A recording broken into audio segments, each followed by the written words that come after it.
Buenas tardes, bienvenidos a una emisión más de nuestro programa Diálogo Libre. Normalmente hablamos de temas políticos o bien sociales, pero esta vez, lamentablemente, lo digo así, tenemos que hablar de una tragedia que ha enlutado a varias familias guatemaltecas, un suceso que, según las autoridades, habría dejado a por lo menos 600 personas desaparecidas. Esto ha ocurrido en la colonia El Cambray 2 en Santa Catarina Pinula. Para hablar del tema, pues se encuentran con nosotros el fotógrafo Edwin Bercián, quien ha tenido pues una gran cobertura desde ayer en horas de la noche cuando se registró este incidente, y también se encuentra con nosotros Florentín Martínez. Él es director del Centro de Estudios Urbanos y Regionales de la Universidad de San Carlos, así como también la colega Andrea Orozco. Para empezar, le preguntamos a nuestro compañero fotógrafo Edwin Bercián que nos cuente qué fue lo que observó desde ayer en horas de la noche. ¿Cómo viste pues el trabajo de los cuerpos de socorro? Que nos contés el drama durante la madrugada. Bueno, antes que nada, pues gracias por la invitación al programa. Pues verás, yo salí a la 1 de la mañana de mi casa para allá, obviamente sin saber cuál era el escenario que me iba a encontrar. Lo primero que encontré fue gente que, a pesar de que había sido a las 10, entre 10 y 11 de la noche, aún estaba en estado de shock, gente llorando, o sea, gente con sus familiares desconsolados. Lo demás fue que las autoridades de socorro dieron un aviso de que hasta que amaneciera iban a seguir con la búsqueda, ¿verdad? Porque el río, pues, por el mismo derrumbe, tomó otra vía. Entonces esto estaba creando un tipo de represa, lo cual ponía en riesgo a todas las personas que estaban, a todos los rescatistas. Entonces pues lo demás que yo pues pude observar ahí, que la verdad que lo viví, fue algo muy duro para mí. Fue ver que como, al menos yo estuve con 2 familias en horas de la madrugada. Las 2 familias, sin ayuda de socorristas, solo agarraron unas pequeñas linternas, incluso de celulares, ¿verdad? O sea, entonces fueron a buscar a sus familiares con una pala nada más, o sea, se turnaban. ¿Y el terreno cómo se sentía? El terreno se sentía bastante suave, peligroso, ¿verdad? Porque igual, o sea, de noche, o sea, no veías nada, no sabías si te iba a caer algo más, había muchas ramas. Y pues lo que ahora me impactó fue ya al ver, por ejemplo, la estructura, el pedazo de montaña que se había caído de allí, porque yo pues llegué con tal de cubrir, pero cuando ya me di cuenta que eso era grave fue cuando vi el gran pedazo de montaña que había caído, ¿verdad? Entonces sí supe, y fue más duro aún saber de que estaba parado sobre personas que tenían la incógnita de saber si estaban con vida, ¿verdad? ¿Y estas 2 familias con las que estuviste durante la madrugada, pudieron encontrar a sus familiares? ¿Sabes tú qué pasó con ellos? No, hasta yo regresé como a las 2 de la tarde, y hasta la fecha la familia Valenzuela, pues que buscaban, eran hermanos que buscaban a su abuela, a sus hermanos más pequeños, y no, ellos pues hacían caso omiso de lo que las autoridades les decían. Entonces no supe más qué fue de ellos, porque ya al amanecer pues ya empezó a llegar gente y ya no se supo nada más. En el caso del señor Morales también pues me estuve con él un rato, ¿verdad? Y pues al principio solo era él y 2 personas, era como las 2 de la mañana. Y eran 2 personas, con el tiempo se le fue agregando más personas, ¿verdad? Llegó como a 5 nada más. La solidaridad que pudiste ver de parte de otros guatemaltecos, incluso de los mismos cuerpos de socorro, cuéntanos cómo fue esto. Eso yo lo pude percibir hasta que yo estuve ahí antes de que estaba en el lugar antes de que amaneciera, de que se aclarara. Entonces, justamente solo se aclaró y empezó a llegar la gente. Entonces llegaron con palas, llegaron con piochas. Fue algo pues que la verdad es muy memorable en el sentido de la solidaridad que el guatemalteco tiene hacia los demás, ¿verdad? Vamos a esperar un poquito ahí, Bercián. Vamos a hablar también con el licenciado Florentín, que nos diga cómo evalúan ustedes esta situación, cuáles son, según ustedes, las principales causas que originan este tipo de tragedias.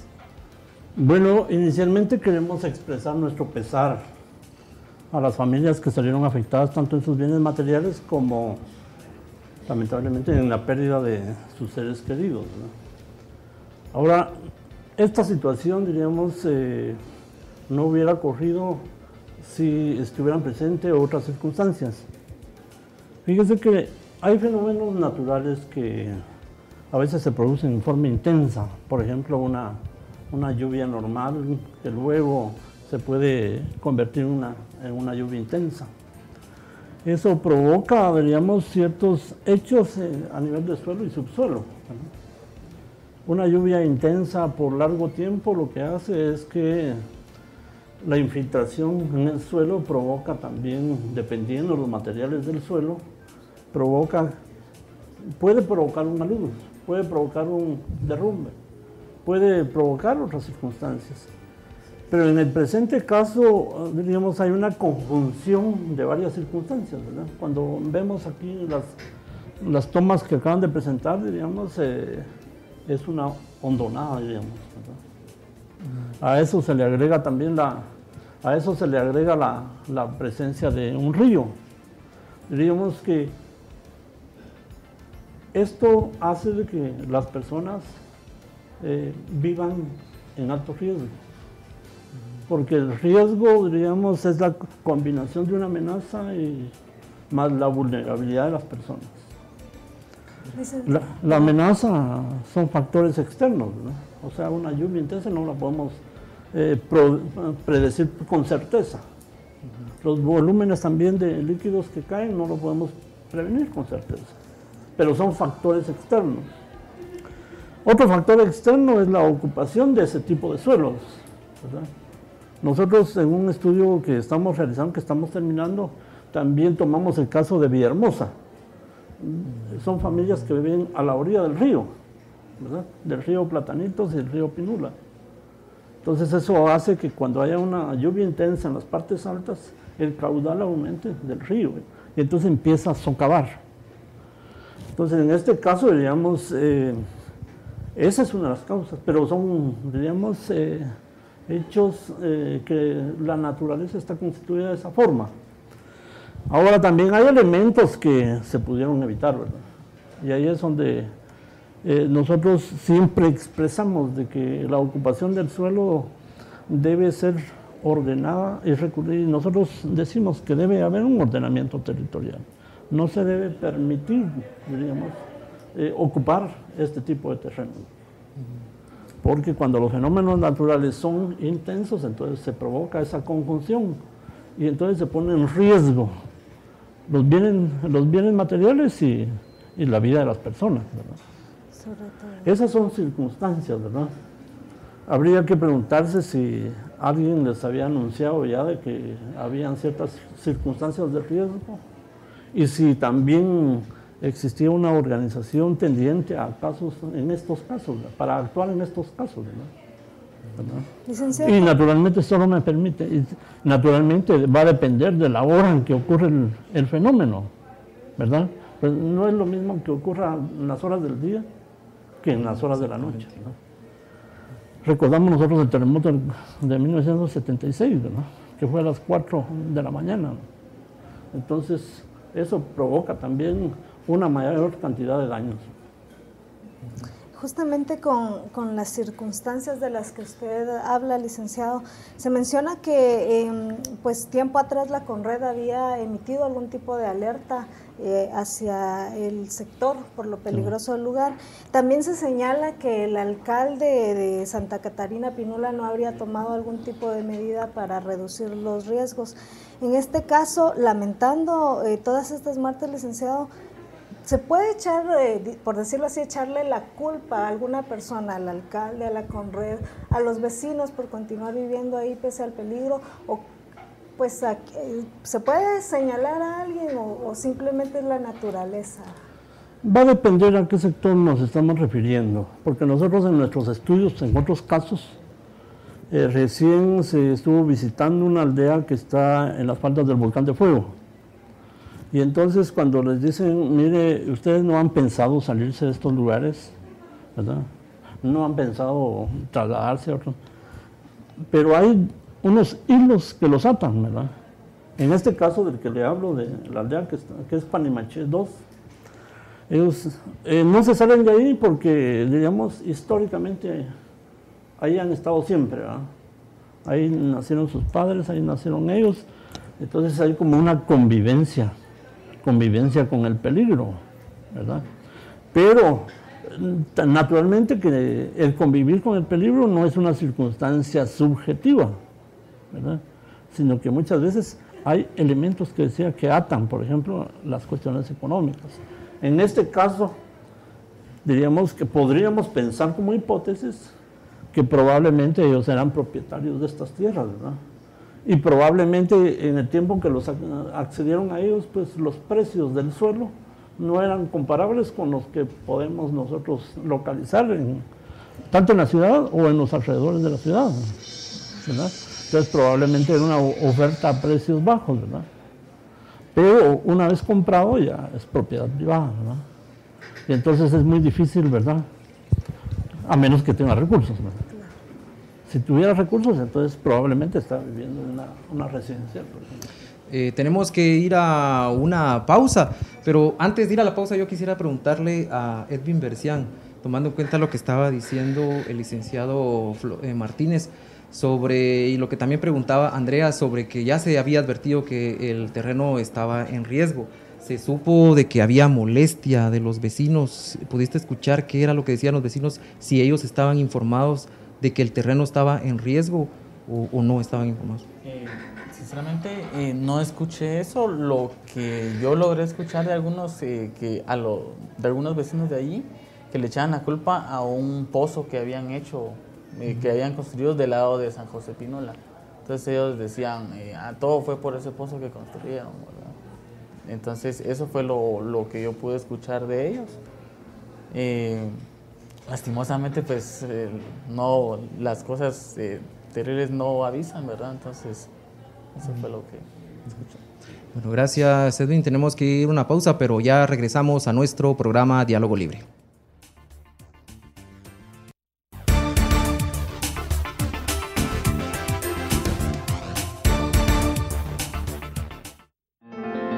Tu belleza, tu orgullo, tu tradición, tu música, tu vocación, tu participación. No hay personas pequeñas, no hay eventos que no sean de todos, porque todo hace una noticia. Después de todo, la noticia eres tú. Prensa Libre. Tu belleza, tu orgullo, tu tradición, tu música, tu vocación, tu participación. No hay personas pequeñas, no hay eventos que no sean de todos, porque todo hace una noticia. Después de todo, la noticia eres tú. Prensa Libre. Tu belleza, tu orgullo, tu tradición, tu música, tu vocación, tu participación. No hay personas pequeñas, no hay eventos que no sean de todos, porque todo hace una noticia. Después de todo, la noticia eres tú. Prensa Libre.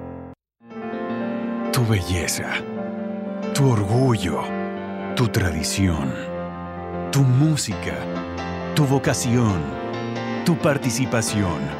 No hay personas pequeñas, no hay eventos que no sean de todos, porque todo hace una noticia. Después de todo, la noticia eres tú. Prensa Libre.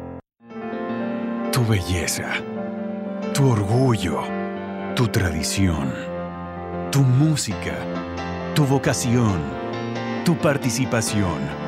No hay personas pequeñas, no hay eventos que no sean de todos, porque todo hace una noticia. Después de todo, la noticia eres tú. Prensa Libre. Tu belleza, tu orgullo, tu tradición, tu música, tu vocación, tu participación. No hay personas pequeñas, no hay eventos que no sean de todos, porque todo hace una noticia. Después de todo, la noticia eres tú. Prensa Libre. Si ignoras lo que sucede en el país, nunca serás libre. Pero si realmente quieres ser libre, lee, investiga, piensa, infórmate a la mañana, al mediodía, en el bus. Y si no has empezado o sientes que no es para ti, entiende que ser libre no tiene edad ni condición social. Es por eso que Soy Prensa, soy libre. Prensa Libre, un periodismo que evoluciona. Ignoras lo que sucede en el país, nunca serás libre. Pero si realmente quieres ser libre, lee, investiga, piensa, infórmate a la mañana, al mediodía, en el bus. Y si no has empezado o sientes que no es para ti, entiende que ser libre no tiene edad ni condición social. Es por eso que Soy Prensa, soy libre. Prensa Libre, un periodismo que evoluciona. Si ignoras lo que sucede en el país, nunca serás libre. Pero si realmente quieres ser libre, lee, investiga, piensa, infórmate a la mañana, al mediodía, en el bus. Y si no has empezado o sientes que no es para ti, entiende que ser libre no tiene edad ni condición social. Es por eso que Soy Prensa, soy libre. Prensa Libre, un periodismo que evoluciona. Si ignoras lo que sucede en el país, nunca serás libre. Pero si realmente quieres ser libre, lee, investiga, piensa, infórmate a la mañana, al mediodía, en el bus. Y si no has empezado o sientes que no es para ti, entiende que ser libre no tiene edad ni condición social. Es por eso que Soy Prensa, soy libre. Prensa Libre, un periodismo que evoluciona.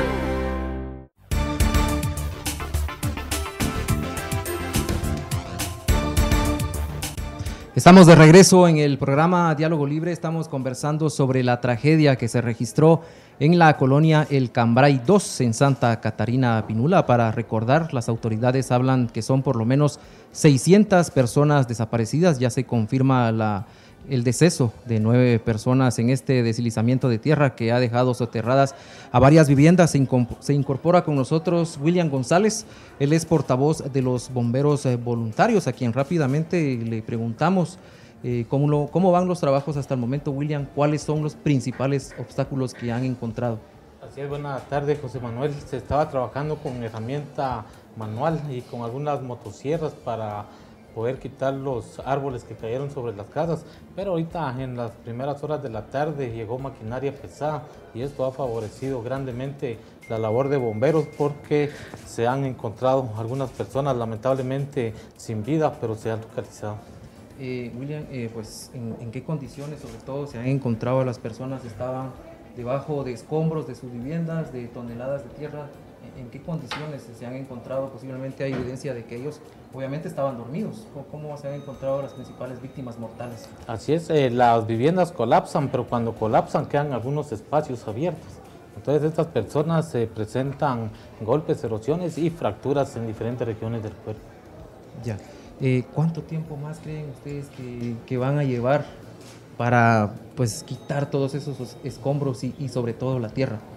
Bueno, según cálculos sí aproximados y según mi experiencia de 27 años dentro de bomberos, yo pienso que tal vez unos 20 días. 20 días. 20 días. Ya. Y en ese tiempo, ¿en cuánto se puede reducir la posibilidad de encontrar personas con vida?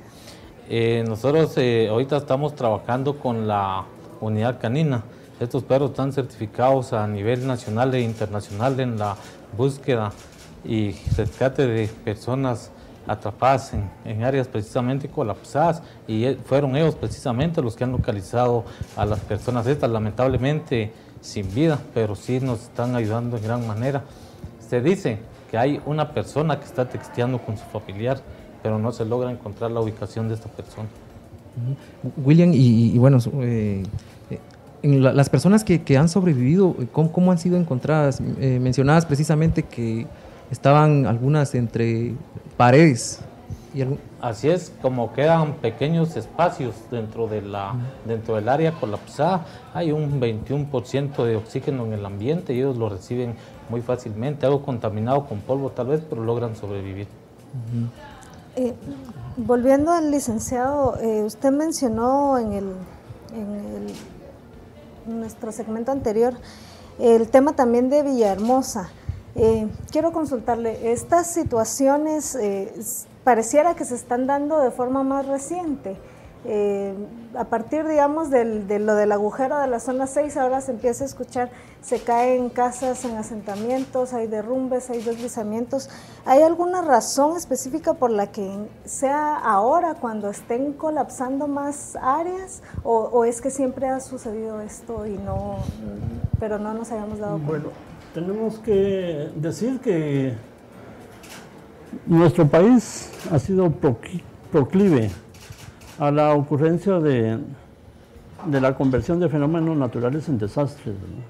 Un poco por las propias condiciones donde se localizan las viviendas, ¿verdad? Hemos dicho que aunque no es posible que una vivienda se construya al lado de un río, aquí en Guatemala esa posibilidad se repite, ¿verdad?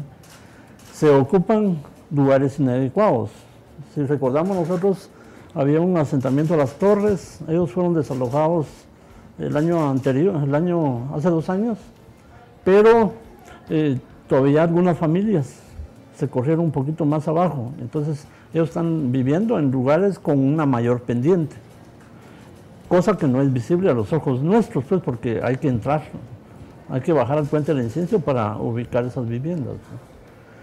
Bueno, eso es, diríamos, como que hay un nivel de repitencia de este tipo de fenómenos. Pero también tenemos que aceptar ya de que el cambio climático está provocando, diríamos que los ciclos de ciertos fenómenos naturales ahora se alteren. Ahora tenemos lluvias intensas en periodos cortos de tiempo, ¿verdad? Así como tenemos veranos prolongados que provocan sequías y que tienen efectos en la misma población, ¿verdad? Entonces por eso decimos nosotros que los desastres, que es un fenómeno natural convertido en un fenómeno que afecta a poblaciones y bienes materiales, diríamos que se intensifican o son más visibles en esta época, ya sea por fenómenos naturales intensos o porque también el hombre construye, hace cosas que afectan la vida de las personas, ¿verdad? Licenciado, disculpe, usted mencionaba algunos lugares, un estudio que están realizando sobre lugares vulnerables. ¿Podría mencionarnos algunos? Sí, y fíjese que nosotros en conjunción, haciendo esfuerzos conjuntos con la Dirección de Investigación, este año se está ejecutando un estudio de poblaciones en terrenos vulnerables, ¿verdad? Una parte del estudio tiene como objeto establecer cuál es la percepción del riesgo o del peligro de las poblaciones que viven en esos lugares, ¿no? Y se han incluido el sector de Villahermosa, también se incluyó dentro de este estudio lo que les está sucediendo a las personas que fueron afectadas por el agrietamiento en el Cerro Alush. Ellos fueron trasladados porque lo más inmediato a un fenómeno con estas características es de que las personas ya no puedan vivir en esos lugares, sino que tienen que ser trasladados a un albergue que debe ser temporal, ¿verdad? Entonces, en el caso de las familias de Misco, ellos todavía están en un albergue frente a la planta de tratamiento de agua que está en Lodecoy, pero tienen la perspectiva de que van a ser reubicados en Ciudad Satélite, ¿no? Nosotros visitamos el lugar y hay la promesa de la asistencia taiwanesa de que les va a construir una vivienda elaborada de bambú. Bueno, también incluimos una población que fue afectada por el deslave que hubo en Panamá.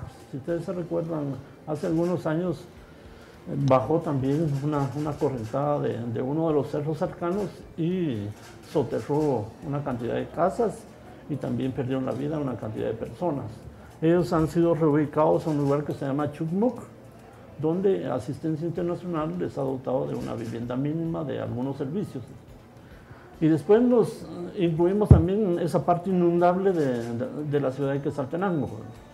Todo, en cualquier invierno que exista, entonces ustedes saben que por la conformación del terreno de la ciudad de Quetzaltenango, entonces esa agua se reposa, diríamos, en la zona 2 de Quetzaltenango. Y también tenemos la parte afectada en San Pedro, Zacatepec y San Marcos, ¿verdad? Si ustedes recuerdan, ocurrió un terremoto y familias y bienes materiales resultaron afectados. Oficial, quiero preguntarle, durante la mañana y en tiempo reciente a la tragedia se hablaba de que el terreno estaba todavía inestable, también se mencionó en algún momento algún tipo de fisura todavía en el cerro y que eso podría ocasionar un nuevo deslizamiento. Actualmente, ¿cuál es la situación en el lugar y si pues se corre todavía algún riesgo de parte también de los rescatistas que están trabajando? Sí, así es. Solo quisiera decirles algo de que nosotros siempre lo hemos dicho, de que lo que hace bello a nuestro país también lo hace vulnerable, como son los cerros, las montañas, los ríos, los lagos. Nosotros frecuentemente hacemos campañas preventivas para que las personas no vivan cerca de estos lugares, pero la misma necesidad de vivienda hace que ellos vayan creando asentamientos y esto pues pone en grave peligro sus vidas. Muchas veces piensan en una refrigeradora, en una cama, en una estufa. Por eso es de que no salen de sus casas cuando uno les dice, pero la vida de uno vale mucho más que cualquier electrodoméstico o cualquier otro aparato. En cuanto a su pregunta, claro que sí, hubieron unos, como coloquialmente se dice, unos retumbos. Cuando estábamos trabajando, hubieron algunos desprendimientos de tierra y nosotros también pudimos observar que habían personas que, entre comillas, habían llegado con el afán de ayudar, pero no tomaban sus precauciones ni dejaban guiarse por nosotros. Ellos estaban prácticamente en la parte alta del cerro y corrían un grave peligro. Se montó el puesto de comando y ya se empezó a trabajar coordinadamente, interinstitucionalmente. Nos unimos todas las instituciones para trabajar de una manera más eficaz y dentro de este sistema de comando en incidentes hay una persona que es la encargada de velar por la seguridad de todos y él es el que observa todo eso y él dice cuándo hay que salir o cuándo hay que entrar a trabajar. William, cuando hablamos dijiste que estaban trabajando varios rescatistas y que incluso no se estaban haciendo relevos, pero esto es parte de la falta de recurso humano que ustedes tienen y también cómo garantizar que este personal va a estar trabajando constantemente. Así es, para darles una pequeña cronología de lo que sucedió. Yo estaba viendo unas personas fallecidas en Boca del Monte cuando me llamaron para esta dirección. Cuando yo llegué no me imaginé la magnitud que tenía. Llegué junto con mis amigos de la 10ª compañía de la zona 11 y empezamos a pedir refuerzos, pero acá en la ciudad capital somos únicamente 2 estaciones. Al ver la magnitud del incidente se empezó a pedir apoyo de las compañías de los departamentos y fue así como a las 10 de la mañana de hoy ya habían 140 bomberos voluntarios, entre hombres y mujeres con diferentes especialidades, y a ellos se sumó la Patrulla Especial de Rescate de la ciudad capital, la de Occidente y también la de Zacapa. Posteriormente se activó lo que fue la Patrulla Canina. Pero ¿tienen suficientes equipos o falta todavía aún? Falta, definitivamente falta. Nosotros somos la institución de servicio público más grande del país y somos la que trabaja con el presupuesto más reducido apenas, y empezamos a trabajar con herramientas manuales como son piochas, hachas, asadones para poder empezar a trabajar. En sus años de experiencia oficial, ¿esta podría ser una de las mayores tragedias que le ha tocado a usted atender o hay alguna otra que nos pudiera comentar también? Claro que sí, han habido algunos incidentes similares, pero de magnitud más pequeña. Tuvimos uno en la verbena, en las collas que le llaman, también en el área de San Marcos, pero esta de anoche sí, realmente fue bastante impactante. Cuando llegamos, la gente corría por todos lados, los niños lloraban, las personas pedían ayuda, se miraba cómo ellos iban saliendo de entre los escombros ensangrentados y nosotros pues no nos dábamos abasto porque éramos las primeras unidades que llegaban. Licenciado, ¿qué hacer, por ejemplo, con asentamientos que ya están en laderas o en situaciones iguales a las del Cambrai? ¿Qué se puede hacer para un reordenamiento en este caso y evitar una tragedia similar? Fíjese que, digamos, esto es consecuencia, ¿verdad? Es consecuencia. Fíjese que cuando nosotros revisamos experiencias de otros países, digamos que el Estado también tiene una política pública encargada de generar opciones habitacionales. Si usted se recuerda desde el año 1980, estamos hablando del siglo pasado, digamos, cuando el Estado fue atacado y se sugirió que lo mejor era una política neoliberal, entonces el BAMBI se convirtió simplemente en un fondo financiero para dotar de cierto subsidio. Y diremos ya, de esos años para acá, bueno, en el año 2009, a través de la nueva ley de vivienda, se convirtió en FOPAVI, un fondo para la vivienda. ¿Qué vemos acá? De que no se está generando opciones habitacionales concretas, sino que simplemente es la posibilidad de trasladarle a las familias un subsidio, que puede ser de 20,000 quetzales, ¿verdad? Entonces, como no existen opciones en el ámbito público, porque en el ámbito privado, digamos, las viviendas están dedicadas hacia otro sector, entonces las poblaciones de escasos recursos, como lo dijo aquí el compañero, las personas de escasos recursos muchas veces ocupan terrenos que no reúnen las condiciones, ¿no? Que no reúnen las condiciones, que sean terrenos planos, que estén muy lejanos a estos cauces de los ríos, que las pendientes no sean demasiado altas, ¿no?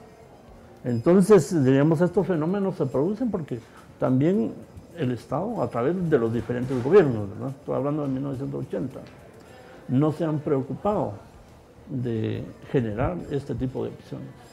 ¿Y si hay en el país todavía espacios para construir de forma segura, licenciado, o pues por la población, la cantidad de población que tenemos? Sí existen.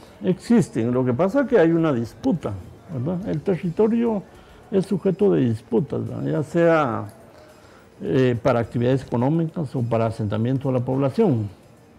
Nosotros vemos que en las periferias el precio de la tierra es muy diferente.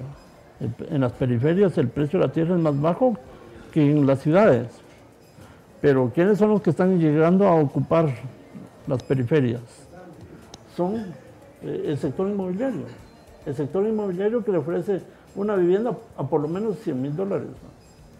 Si ustedes se van aquí para Occidente, van a encontrar que en San Lucas, Zacatepeques, hay condominios, ¿verdad? Hay áreas, ¿verdad? Solo que como los estados y los gobiernos locales no son reguladores del uso del suelo, entonces las opciones solo las aprovechan los que tienen recursos, ¿verdad? Ya para ir concluyendo, William, ¿a qué horas van a culminar hoy los trabajos y si hay posibilidad de hacer trabajos nocturnos? ¿A qué horas van a parar? Así es, precisamente eso nos comentaba el comandante primer jefe de nosotros, licenciado César Augusto González Arroyo, que él ordenó que se llevara equipo de iluminación artificial para seguir trabajando de noche. Nosotros estamos desde ayer a las 22 horas, no hemos dormido nada, a Dios gracias y a gente bondadosa que se ha acercado a nosotros para regalarnos algún tipo de alimento o bebidas hidratantes, es que estamos trabajando y no pensamos dejar de hacerlo hasta que se termine la labor. Bueno, hay mucho que hablar respecto a este tema, lamentablemente esta tragedia que se dio en el Cambrai. Sin embargo, se nos acabó el tiempo, pues esperamos que siga en sintonía de prensalibre.com porque a cada momento actualizamos la información, sobre todo en este tema. Pase feliz tarde.